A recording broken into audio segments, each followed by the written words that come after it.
Alhamdulillah pada malam ni kita dengan Kelab Rukun Tetangga Desa Lang Indah telah berjaya melaksanakan program sambutan Hari Raya.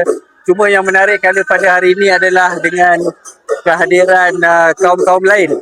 Dan itu kita dapat saksikan persembahan daripada murid-murid sekolah Cina yang membuat tarian kebudayaan dari segi kaum Cina, kaum orang kita sendiri, orang Melayu. So hari ini menggambarkan semangat keharmonian dalam perpaduan dalam pelbagai kaum di negara kita. Okay, terima kasih. Tahniah diucapkan kepada KRT Desa Lang Indah kerana berjaya di bawah kepimpinan Cik Azman Arsyad kerana berjaya melaksanakan program pada malam ini. Terima kasih. Syukur Alhamdulillah pada hari ini KRT Desa Lang serta Surau Al-Raudah menganjurkan jamuan Hari Raya Aidilfitri 2026. Saya amat bersyukur kerana sambutan daripada penduduk-penduduk dari semua perbilang kaum datang untuk berhari raya pada hari ini.